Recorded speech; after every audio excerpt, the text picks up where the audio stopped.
ನಮಸ್ಕಾರ, ನಾನು BR ನಾಯ್ಡು. ಈಗ ಭಾರತದಲ್ಲಿ ಎಲ್ಲೆಡೆ ಪೆಟ್ರೋಲ್ ದರ ಏರಿಕೆ, ಪೆಟ್ರೋಲ್ ಅಭಾವ ಉಂಟಾಗ್ತಿರೋದನ್ನ ನೀವು ನೋಡ್ತಾನೆ ಇದ್ದೀರಾ. ನಾರ್ಮಲ್ ಪೆಟ್ರೋಲ್ ರೇಟ್ ಜಾಸ್ತಿ ಆಗಿದೆ, 3ನೇ ಬಾರಿ. ಇಷ್ಟು 102, 104 ರೂಪಾಯಿ ಇತ್ತು. ಅದಾದ್ಮೇಲೆ 108 ರೂಪಾಯಿ ಮಾಡಿದ್ರು, 112 ರೂಪಾಯಿ ಮಾಡಿದ್ರು. ಈಗ ಮತ್ತೆ 7 ರೂಪಾಯಿ ಜಾಸ್ತಿ ಆಗಿ 119 ರೂಪಾಯಿ ಆಗಿದೆ.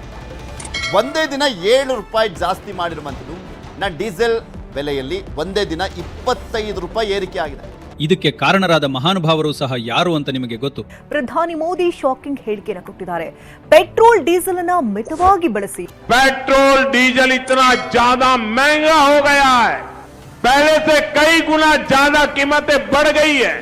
तो हम सबका दायित्व है कि पेट्रोल डीजल की खरीद पर जो विदेशी मुद्रा खर्च होती है, पेट्रोल डीजल बचाकर हमें वो मुद्रा भी बचानी है. ಪೆಟ್ರೋಲ್ ದರ ಏರಿಕೆ ಅಂದ್ರೆ ದಿನ ಬಳಸುವ ವಸ್ತುಗಳ ದರ ಏರಿಕೆ ಎಂದೇ ಅರ್ಥ ಅಲ್ವಾ? ಹೀಗೆ ದಿನಕ್ಕೊಂದು ವಸ್ತುಗಳ ಬೆಲೆ ಏರಿಕೆ ಆಗ್ತಾ ಇರೋದು ಜನರನ್ನ ಕಂಗೆಡುವಂತೆ ಮಾಡಿದೆ. ಹಾಗಾಗಿ ಹಾಲು, ಅಕ್ಕಿ, ಬೇಳೆ, ತರಕಾರಿ, ಹಣ್ಣು, ಮೊಟ್ಟೆ, ಮಾಂಸ ಹೀಗೆ ಪ್ರತಿಯೊಂದರ ಬೆಲೆ ಏರಿಕೆಯ ಹಿಂದೆಯೂ ಪ್ರಧಾನಿ ಮೋದಿಯವರ ಕೃಪಾ ಕಟಾಕ್ಷ ಇದೆ. ಈಗ ಅಂತಾರಾಷ್ಟ್ರೀಯ ಮಾರುಕಟ್ಟೆಯಲ್ಲಿ ಕಚ್ಚಾ ತೈಲದ ಬೆಲೆ ಕಡಿಮೆ ಆಗ್ತಿದ್ದರೂ ಕೂಡ ಪ್ರಧಾನಿ ಮೋದಿ ಅಚ್ಚೇ ದಿನ್ನಂತ ಕಾಗೆ ಹಾರಿಸ್ತಿದ್ದಾರೆ. ಆದರೆ ಇದೆಲ್ಲದರ ಮಧ್ಯ ನಮ್ಮ ಕೇಂದ್ರ ಸಾರಿಗೆ ಸಚಿವರಾದ ಸನ್ಮಾನ್ಯ ನಿತಿನ್ ಗಡ್ಕರಿ ಅವರ ಮನೆಹಾಳ ಪ್ಲಾನ್ ಈಗ ದೇಶದ ಬಡ ಜನರನ್ನ ಹೇಗೆ ಮೋಸ ಮಾಡ್ತಾ ಇದೆ ನೋಡೋಣ ಬನ್ನಿ. ಹೌದು, ಕೈಲಾಗದವನ್ನು ಮೈಪರಚಿಕೊಂಡ ಹಾಗೆ ಪೆಟ್ರೋಲ್ ಬೆಲೆ ಕಡಿಮೆ ಮಾಡೋದಕ್ಕೆ ತಾಕತ್ತಿಲ್ಲದ ಮೋದಿ ಸರ್ಕಾರ ಹೊಸದೊಂದು ಪ್ಲಾನ್ ಮಾಡಿತು. ಅದೇನು ಅಂದ್ರೆ ಎಥನಾಲ್ ಮಿಶ್ರಿತ ಪೆಟ್ರೋಲ್ ಬಳಸೋದು. India has introduced E20 petrol, adding 20% ethanol nationwide 5 years ahead of a schedule. ಈ ಯೋಜನೆಯಿಂದ ದೇಶದ ಪೆಟ್ರೋಲ್ ಬಳಕೆ 20% ಕಡಿಮೆ ಆಗುತ್ತೆ. ಆಗ ನಿಮಗೆ 1 ಲೀಟರ್ ಪೆಟ್ರೋಲ್ 15 ರೂಪಾಯಿಗೆ ಸಿಗುತ್ತೆ ಅಂತ ಪುಂಗಿ ಬಾರಿಸಿದ್ರು. 60% इथेनॉल, 40% बिजली, उसका अगर एवरेज पकड़ा जाएगा तो 15 रुपए लीटर पेट्रोल का भाव होगा. जनता का भला होगा. ಅಷ್ಟೇ ಅಲ್ಲ, ಇದರಿಂದ ಪರಿಸರಕ್ಕೆ ತುಂಬಾ ಪ್ರಯೋಜನ ಇದೆ. ಅಲ್ಲದೆ ರೈತರಿಗೂ ಕೂಡ ತುಂಬಾ ಹೆಲ್ಪ್ ಆಗುತ್ತೆ ಅಂತ ಬೂಸಿ ಬಿಡ್ತು. ಆದರೆ ಎಥನಾಲ್ ಮಿಶ್ರಿತ ಪೆಟ್ರೋಲ್ ಬಳಸೋದ್ರಿಂದ ಆದ ಅನಾಹುತಗಳು ಒಂದೆರಡಲ್ಲ. ಜನರು, ಮೋಟಾರ್ ಗರಾಜ್ ಮಾಲೀಕರು ಇದ್ರ ಬಗ್ಗೆ ಏನು ಹೇಳ್ತಾರೆ ಅಂತ ನೋಡೋಣ ಬನ್ನಿ. हमारी देश की सरकार आपने बहुत अच्छे काम कर लिए, लेकिन इस चीज के लिए मैं आपको कभी भी माफ नहीं करूंगा. अभी 3,500 रुपए का कल मैंने तेल भरवाया था, लिटरली आधा हो चुका है. मेरी गाड़ी की माइलेज पहले 12 की थी, वो कम होकर 9.5 की माइलेज हो गई है. और किस वजह से? सिर्फ आपने जो E20 फ्यूल लॉन्च किया है उसकी वजह से. ये बोला गया था सरकार के द्वारा कि जब इथेनॉल ब्लेंडेड पेट्रोल आएगा तो पेट्रोल की कीमतें भी गिरेंगी, जो हमने अभी तक तो देखा नहीं है. स्टार्ट होना बंद होगी. क्यों? क्योंकि जो कार्बोरेटर के अंदर जो नीडल है ना, वो फूल गई है. किसकी वजह से? क्योंकि पेट्रोल में एथेनॉल है, जिसकी कम रनिंग है ना. अगर एथेनॉल वाला fuel non E20 compliant vehicle के अंदर पड़ा रहेगा तो ऐसे कुछ इश्यूज आएंगे. 6 महीने में इसने एक बार भी 8 के नीचे माइलेज नहीं दिया. अभी मैं अब एक बार इधर करिए, जो माइलेज देखिए 6.3. The reason is E20 petrol.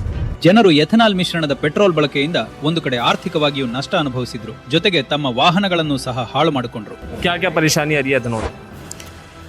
देखो, जो एथेनॉल मिक्स जो पेट्रोल आ रहा है, उस एथेनॉल मिक्स पेट्रोल से गाड़ियों की लाइफ कम हो रही है इंजन की. पहले हम इंजन का काम किया करते थे, तो हम कस्टमर को बोलते थे कि आपकी गाड़ी 5 साल आराम से चलेगी, कोई दिक्कत नहीं आएगी इंजन का काम करने के बाद. इंजन का काम करने के बाद. लेकिन अब जो हम अब हम बिल्कुल नहीं बोलते कि हम 5 साल चलेगी, क्योंकि अब 2 साल भी चल जाए तो बहुत बड़ी बात है. कस्टमर की किस्मत है. ಜನರೆಲ್ಲ ಇಷ್ಟು ಹೀನಾಯವಾಗಿ ಶಾಪ ಹಾಕ್ತಿದ್ರು ಕೂಡ ಸನ್ಮಾನ್ಯ ನರೇಂದ್ರ ಮೋದಿ ಸರ್ಕಾರ ಎಥನಾಲ್ ಐಡಿಯಾ ಬಿಟ್ಟು ಕೊಡಲಿಲ್ಲ. ಅದರ ಬದಲಾಗಿ ದೇಶದ ಯಾವುದೇ ಪೆಟ್ರೋಲ್ ಬಂಕ್ ನಲ್ಲಿ ಎಥನಾಲ್ ಇಲ್ಲದೆ ಇರೋ ಪೆಟ್ರೋಲ್ ಸಿಗೋದೇ ಇಲ್ಲ ಅನ್ನೋ ತರ ಮಾಡಿತು. ಜನರು ಲಕ್ಷಾಂತರ ರೂಪಾಯಿ ಬಂಡವಾಳ ಹಾಕಿ ಕೊಂಡ್ಕೊಂಡಿರೋ ಬೈಕು, ಕಾರುಗಳು ಹಾಳಾಗಿ ಹೋದ್ರೂ ಪರವಾಗಿಲ್ಲ, ಆದರೆ ನಮ್ಮ ಮನೆ ಹಾಳು ಕೆಲಸನ ನಾವು ಬಿಡೋದೇ ಇಲ್ಲ ಅನ್ನೋದು ಪ್ರಧಾನಿ ಮೋದಿಯ ಹಠ.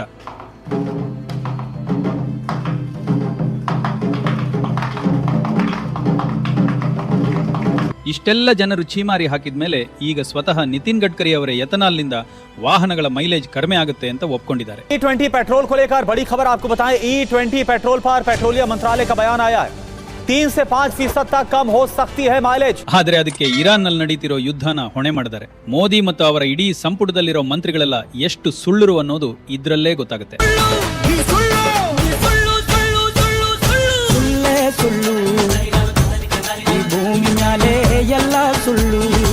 ಇವತ್ತು ಕೇಂದ್ರ ಸರ್ಕಾರದ ಮಾಹಿತಿ ಮತ್ತು ಸಂಪರ್ಕ ಸಚಿವಾಲಯ ಟ್ವೀಟ್ ಮಾಡಿ ಭಾರತದ ಎಥೆನಾಲ್ ಮಿಶ್ರಣದ ಐಡಿಯಾ ರಾತ್ರಿ ಬೆಳಗಾಗುವಷ್ಟರಲ್ಲಿ ಬಂದಿದ್ದಲ್ಲ, ಇದು ದಶಕಗಳ ಹಿಂದಿನ ಸಿದ್ಧತೆ ಅಂತ ಹೇಳಿದೆ. ದಶಕಗಳಿಂದ ಇರಾನ್ ಯುದ್ಧ ನಡೀತಿಲ್ಲ ಅನ್ನೋದು ಪಾಪ ಗಡ್ಕರಿಗೆ ಗೊತ್ತಿಲ್ಲ ಅನ್ಸುತ್ತೆ. Oh my God.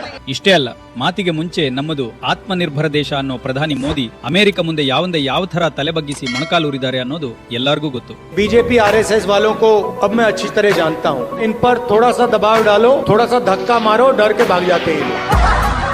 जैसे उधर से ट्रंप ने एक इशारा किया, फोन उठाया, कहा मोदी जी क्या कर रहे हो, नरेंद्र सरेंडर. ಇಲ್ಲಿ ನೋಡಿ, ಕಳೆದ 10 ವರ್ಷದಲ್ಲಿ ಅಮೆರಿಕದಿಂದ ಭಾರತಕ್ಕೆ ಬರ್ತಿರೋ ಎಥನಾಲ್ ಪ್ರಮಾಣ ಗಣನೀಯವಾಗಿ ಜಾಸ್ತಿ ಆಗ್ತಿದೆ. ಅಂದ್ರೆ ಅಮೆರಿಕ ತಮಗೆ ಬೇಡದೇ ಇರೋ ವಸ್ತುನ ಕಾಸು ಕೊಟ್ಟು ಕೊಂಡುಕೊಳ್ಳಕ್ಕೆ ಭಾರತದ ಮಾರುಕಟ್ಟೆಯನ್ನ ಆರಿಸಿಕೊಂಡಿದೆ. ಅದಕ್ಕೆ ಪ್ರಧಾನಿ ಮೋದಿ ಏಜೆಂಟ್ ತರ ಕೆಲಸ ಮಾಡ್ತಿದ್ದಾರೆ.